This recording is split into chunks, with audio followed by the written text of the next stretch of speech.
there. You meet someone new or someone you kind of know. You start with the usual hi, hello, followed by go-to questions like, what do you do?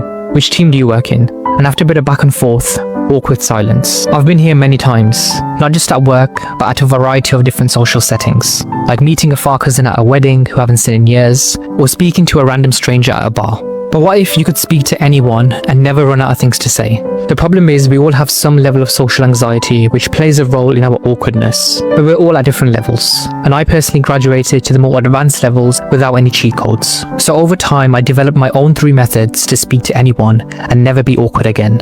Well, at least most of the time. Initially I blamed myself for being too shy, not confident, and just a little bit socially inept. But like everyone else, I was the exact opposite around people who I was comfortable with. So I asked myself, what really is going on? How can one person have such opposite personalities? What I realized was that even though I'm an introvert, I don't have 2 personalities. And it wasn't even a confidence problem, it was a skill problem. I simply hadn't mastered the art of small talk. And just like any other art form, like learning a new instrument or writing poetry, speaking to people is a skill which can be developed with enough practice. So through years of trial and error and by observing people better than me, I quickly understood the only 3 things you need to do to speak to anyone fluently and never run out of things to say. And the best part is, you can implement these 3 things almost immediately.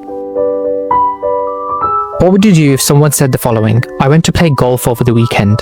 You can either say, oh, that's interesting, and then stare into space whilst listening to the sound of silence. Or you can ask intentional follow-up questions. For example, where do you usually play? How long have you been playing golf for? This will then naturally lead to further follow-up questions like, do you play competitively? Are you part of a club? Now, you probably couldn't care less about golf, but firstly, this shows that you're genuinely interested in what the other person has to say, or at least that's the perception you're creating. And secondly, this removes any awkward pauses and silences, and it also gives you the power to control the conversation and take it into any direction. Because when you really think about it, a conversation is simply a series of questions and answers, and the person who asks most of the questions is usually the one in control. But for this, it's important you're asking the right questions, and this is where the second method comes in. Now, the common misconception is that to become better at speaking, you need to speak more. But like great paradoxes in life, to improve your communication, you need to do the exact opposite and actually listen more. That means to actively listen and do nothing else apart from listening, because it's easy for our minds to wander and start preparing for our response rather than actually listening to what's been said, leading you to say something which is completely irrelevant and off topic, adding further to your collection of awkward moments. But if you listen intently, you can ask the right questions and create a free-flowing and more interesting conversation for everyone involved. As the famous quote goes, most people don't listen with the intent to understand, they listen with the intent to reply. Don't be that person, there are enough of those already.